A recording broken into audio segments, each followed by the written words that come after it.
quand tu prends la peine d'accueillir tes peines, tu allèges ta peine.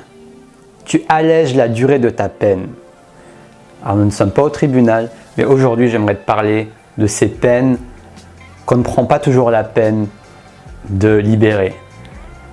Et à travers ce jeu de mots, ce triple jeu de mots, j'aimerais te partager mon état d'esprit et mon expérience par rapport à l'impact incroyable que peuvent avoir nos peines sur notre vie entière. Donc c'est parti. Si tu me découvres, je m'appelle Taha Mouline, je suis coach de vie et je t'accompagne à découvrir et vivre de ta passion en te connectant à ta flamme intérieure.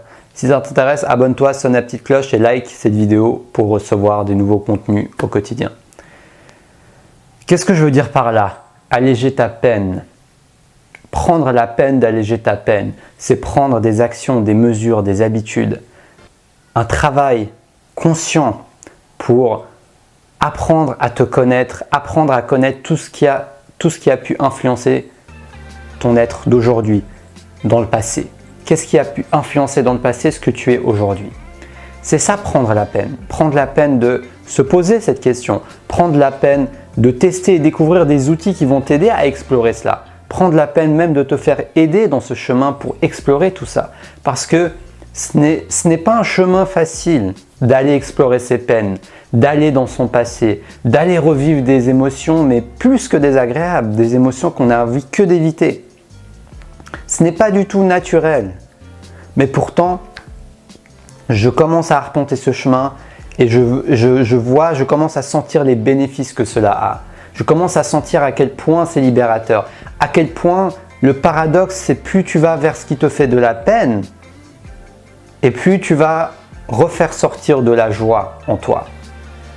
Parce que toute couche de peine, de tristesse, de culpabilité, de peur va bloquer la joie, va bloquer le rayonnement de la joie. Donc c'est pour ça que ça en vaut la peine. Personnellement, j'ai pris la décision aujourd'hui d'en faire une habitude quotidienne. C'est la première chose que je fais le matin. Je me réveille, je me fais d'abord des affirmations positives, mais ça prend quelques minutes et après, je respire et je me concentre sur qu'est-ce qui me cause de la peine, comment je me sens. Et je travaille ces émotions perturbatrices qui sont en moi pour pouvoir les libérer et commencer ma journée de manière plus légère. Et je dirais même continuer à vivre de manière plus légère si on réussit à prendre cette habitude. Alors je ne te dis pas que tu dois faire comme moi, je te dis juste mon partage d'expérience. Parce que j'ai constaté que j'avais beaucoup de peine en moi et que je ne m'en rendais pas forcément compte. Je me rendais compte qu'il y avait un truc en moi, que j'avais des blocages, mais je ne m'en rendais pas compte à quel point c'était lié à mon passé et à plein de blocages émotionnels qui sont en moi. Et on a tous ces blocages émotionnels. Alors moi, honnêtement, j'en suis arrivé à un point où ça a touché mon énergie et ma santé. Donc forcément, ça m'a donné un moteur. C'est comme si l'univers me disait « Allez, c'est maintenant que tu dois y aller, là, tu dois te libérer de tout ça parce que sinon, ça va pas, entre guillemets. » Mais l'univers n'est jamais en train de me juger. Là, c'était juste une traduction un peu maladroite de ma part. Mais c'est un encouragement un peu plus violent, on va dire. Ça veut dire que ça devenait urgent pour moi que j'évolue, que je me libère de ces peines, que je prenne encore plus la peine de me libérer de ces peines pour alléger la durée de ma peine. Parce que la durée de ma peine, ça a commencé il y a quelques années, quand j'ai commencé à avoir ces premiers symptômes, ces premières fatigues, ces soucis digestifs que je vis en ce moment.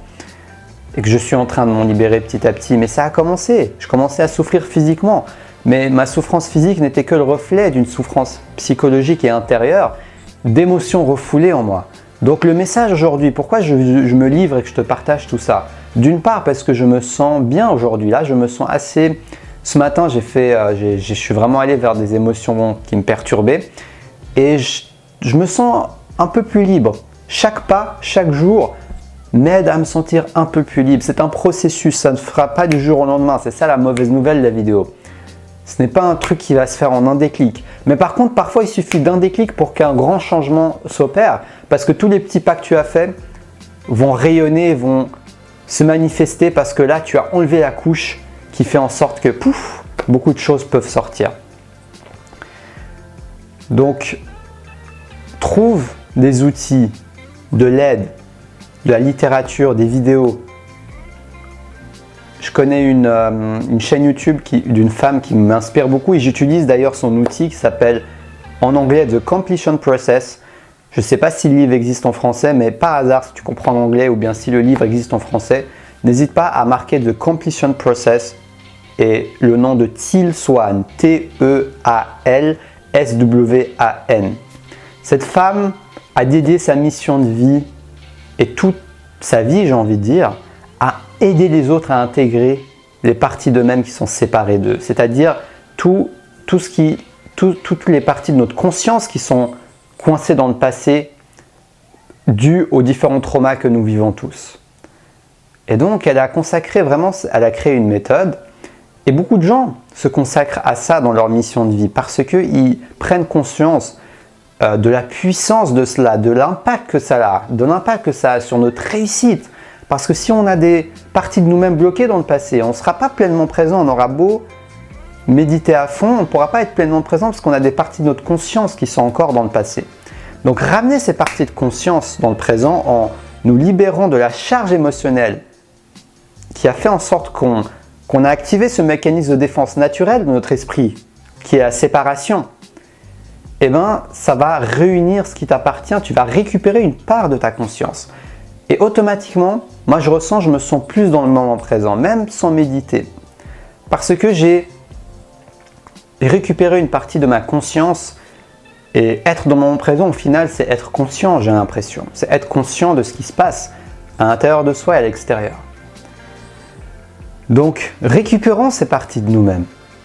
Moi, j'en ai fait une priorité.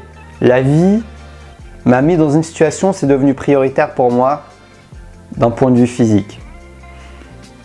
Mais il n'y a pas besoin d'attendre que la vie t'envoie un signal si fort pour prendre en main cela. J'ai pour espoir que dans le futur, ça sera des choses qu'on apprend à l'école, à gérer nos émotions, à travailler sur nos traumatismes passés. Mais en tout cas, la société évolue, les choses évoluent petit à petit. Et j'ai envie de participer et contribuer à ce changement à mon échelle et de partager tout simplement ce que je vis et mon expérience. Donc je t'avoue que je me sens un peu ému d'évoquer tout cela et content aussi de pouvoir prendre conscience que j'évolue, que j'apprends à être plus libre, à être plus conscient et à être beaucoup plus ouvert à moi-même et accueillir qui je suis, c'est-à-dire accueillir même les parties les moins glorieuses que j'ai pu rejeter dans le passé. Une question que j'aime bien poser dans cet objectif, c'est qu'est-ce que j'ai absolument pas envie d'être? Qu'est-ce que j'ai absolument pas envie que les autres me voient? De quelle manière je n'ai absolument pas envie que les autres me voient? Si tu réponds à ces deux questions, tu auras une base de travail pour démêler tout ce chenille intérieur parce qu'en général, tout ce que tu évites à tout prix, il y a très souvent un trauma derrière. Donc oui, c'est pas si marrant que ça comme travail, surtout parce que c'est pas agréable et surtout parce que notre mental a une énorme résistance à aller vers ça. Donc c'est pour ça que personnellement, j'ai choisi de le faire en premier, une des premières choses que je fais le matin, parce que je sais qu'au final, ça ne m'empêche pas de faire ce processus durant la journée quand j'ai des prises de conscience. Tu vois, c'est pas juste 1 heure et puis ça y est. La vie est une libération, la vie est un apprentissage. Donc reste attentif à tout ce qui se passe dans ton quotidien, mais dédie-toi un moment où tu peux vraiment avoir du temps pour toi et démerdouiller un peu tout ça. Tu vois, c'est comme des nœuds, prends le temps de les défaire. Prends le temps de respirer sur tes émotions perturbatrices. Prends le temps dans la journée de prendre conscience de à quel moment je me suis senti blessé. Est-ce que c'est quand mon patron m'a dit ça? Est-ce que quand c'est ma femme m'a dit ça? J'étais énervé, blessé. Prends une petite note. Marque juste, ok, j'étais blessé avec ma femme ce matin, blablabla. Et quand tu as du temps, repense à cet événement et commence à revivre les émotions que tu as ressenties en respirant dessus et en prenant conscience. Et si tu le souhaites, bien sûr, en utilisant cet outil que j'utilise personnellement qui s'appelle The Completion Process et qui permet de réintégrer les parties de nous-mêmes, nos enfants intérieurs aussi, comme on peut les appeler, pour vivre plus harmonieusement dans le présent. Donc tu peux marquer aussi un fond intérieur sur internet, sur YouTube. Il y a beaucoup de gens s'ouvrent, découvrent ces choses et ça devient de plus en plus diffusé dans la société. Je trouve ça génial avec internet.